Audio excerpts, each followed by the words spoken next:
What's up, boys, and welcome to the third edition of Commissioner on a Couch. Last week was a pretty good week, and I'll do a quick recap of that. Then we'll have our weekly spotlight, and then I'll take a look ahead at next week's action, and of course, we'll have our commercial break. So for the first game of the week, how's the Air down there versus Coco's Finest? The Air took the crown in the Battle of the Cellar Dwellers, 140 to 115, against a depleted Coco squad. A much-needed win for How's the Air down there, with some tough matchups ahead on the schedule. In the second game, It's So Fluffy versus Hello.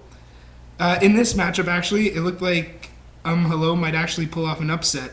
But then the Monday Nighter came along, and Javid Best and Calvin Johnson did what they do best, and they put up huge fantasy numbers. And the matchup finished 159 to 123 for Mr. Joseph's It's So Fluffy squad. And this was by far the highest scoring matchup of the week. On a side note, if the JPs and Camp by Experience don't win this week, It's So Fluffy could actually be leading the East of Sources division on Tuesday morning. In the third matchup of the week, Stingers versus Oak Nation, Sebastian Jankowski got 20 points. Need I say more? Well, actually, I'll say a little more, so I give these guys some airtime. But in all seriousness, Oak Nation has two great quarterbacks, like the GM of Camp by Experience mentioned last week, and these guys give them a chance to win every single week. As for the Stingers, they still lead the division after 2 straight losses, but how much longer can they stay on top? The average JPs versus Warriors 55. Last week I said that this was going to be the best game of the week, and to my credit, although it wasn't the highest scoring matchup of the week, it was the closest one point differential wise. So, I guess I was right. As expected, though, the JPs came out with a close victory, 108 to 96. In the final matchup of the week, Camp by Experience versus Redskin Warriors. The Redskin Warriors were the victim of the Toyota biggest blowout of the week, losing to a very solid Camp by Experience squad by 51 points, 148 to 97. Even though the Redskin Warriors have 3 losses this season, I still think that team is better than its record. Because in those 3 losses, the Redskin Warriors' opponents have averaged 146 points, which is pretty ridiculous. So keep your head up, Mr. Dip Pastana, because the season is still young and still got a shot, baby. You still got a shot. So now we'll cut to a quick commercial break, and then we'll come back with the weekly spotlight.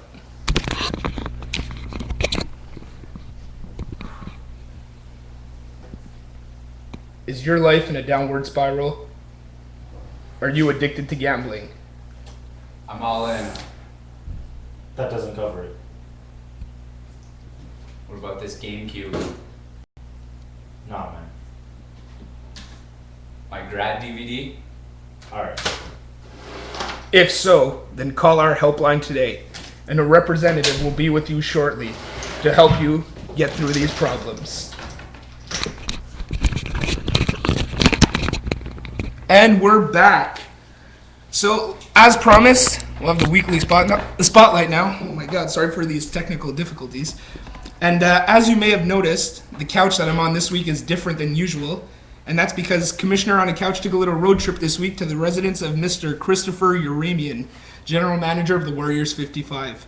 So, welcome to the show, Chris. Thank you, my good sir. I hope you're ready to answer some questions. You know what? I'm ready for this prime time. All right, sounds good. Get in here, buddy. Get in here. Question 1. So it seems like every year a top player is the victim of a devastating knee injury, namely the ACL tear. And I remember a couple of years ago when my first round pick, Tom Brady, went down in the first game of the season. It's tough. It's tough for any team. So after you found out that Jamal Charles was injured, what course of action did you take? Oh, you know what? It was tough, because it's first round pick, the core of the team. But I think with this year, with the addition of the 2 flex positions, I kind of took advantage of those. Instead of focusing on putting 3 running backs, I guess I stuck with my 2 running backs in the running back positions. And you know what? Go ahead with receivers. Tried to hit the waiver wire hard. Picked up Eric Decker while he was still hot. And you know what? Put him there on my flex position. And you know what? Let's ride the wave and let's see what can happen with this. Yeah, it definitely looks like Decker is the number 1 wide receiver now in Denver. Yep. All right, question 2. With 2 under 500 teams currently sitting in a playoff spot, including yourself, Warriors 55, and 3 other teams on the outside looking in due to point differential. Do you think it's possible that we might see 1 or even 2 under 500 teams in the playoffs? You know what? Like they say, anything can happen, right? As in my case, I'm going to keep fighting, going to keep changing those rosters up, maybe try and shake something up this week. If the under 500 teams get into the playoffs, then that's what's going to happen, Can't fight faith. All right, wise words from a wise GM. Question 3: would you be interested in making our beloved league, called the League, into a keeper league with each GM keeping 2 or maybe even 3 of their current players on their roster? You know what? Why not? We're trying to get new look to the fantasy league this year with these videos every week. Trying to get a bit more involvement of all the GMs instead of people just riding their teams out and just expecting the benches to adjust themselves. This way, at least people would be more involved in the games and make things a bit more competitive. So you know what? I'm open to anything. Yeah, 9 GMs in this league, so let's try to get them all involved. You know what? If it changes things up a bit, let me know the details, the costs, and For those of you wondering why it's not 10 GMs, it's because the GM of Coco's Finest is also the GM of Oak Nation. That has yet to be The ghost. disproved. Yeah. Question 4: which player has been the biggest surprise for your team this season, and which player has been the biggest disappointment? it's a tough question. Before seeing the script today, it was I was really worried about how I was going to answer that question. It really got me thinking about my team. What's going on. You know what? After all, I think I have to go with the biggest surprise. It's technically not a surprise. It's Matt Forte. I mean, he was ranked pretty high going in. A solid second string running back in a fantasy team, and he hasn't disappointed both out of the backfield and pounding the rock up the middle. He's put up quite a bit of points week after week, so it's really helped me out. And so far, especially with the injuries to my running backs that I've had over the season, it's been pretty good. Biggest disappointment? Biggest disappointment. Again, another tough decision. I think I'd have to go with Marquez Colston. Took a serious injury after the first week. I think he was out for 2 weeks after that. Came back. I think he had 1 catch for 8 yards. Didn't do much. Was ineffective, and he's slowly starting to get back. I'm really hoping that he'll put up some more points because I did take him pretty high in the draft, and him along with Craig Jennings could be a pretty serious receiver threat up the middle. So for all you young fantasy owners out there, never take a wide receiver on the New Orleans Saints.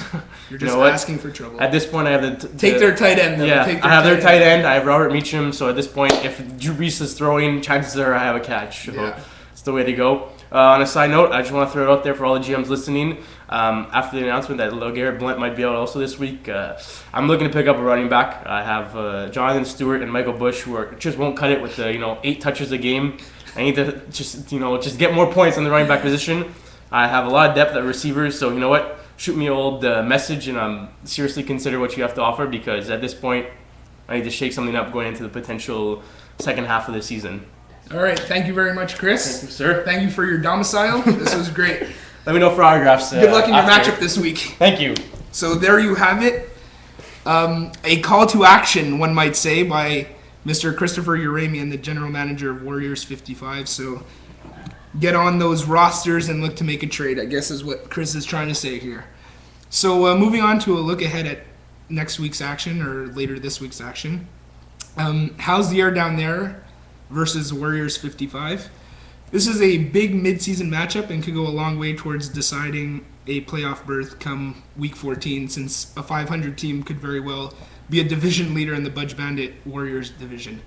Due to personal implications, I'd rather not make a prediction on this game, but I think we all know where this is going. He's a rat liar! It's So Fluffy versus Oak Nation. In my opinion, this could be the upset of the week. Look out for it because Fluffy has a great roster, but his two mega lions, Javid Best and Megatron, are up against a surprisingly stifling 49ers defense, and his other number 1 running back, Mr. Arian Foster's neighborhood, is up against the always tough Baltimore defense. So couple that with some favorable QB matchups for Aaron Rodgers and Tom Brady, and Oak Nation could find themselves at 3-3 come Tuesday morning. Hello versus Count by Experience. There hasn't been a GM harder at work this past week than Mr. Omar Nake. He's been looking for a dance partner, and so far he's had about as much luck as fucking Steven Glansberg at the lunch table. Regardless, Count by Experience is suffering from the bye week bug, and Hello has Michael Vick and Run DMC on his team, so I think the Ums can actually pull this one off. Coco's Finest versus Average JPs. Miles Austin is back this week, so Coco is getting some relief in the infirmary, but I still don't think that will be enough to take down the JPs, who are projected to get double-digit points for every single player on his roster except for his kicker, Jason Hansen, who's projected at 9 points. Stingers versus Redskin Warriors.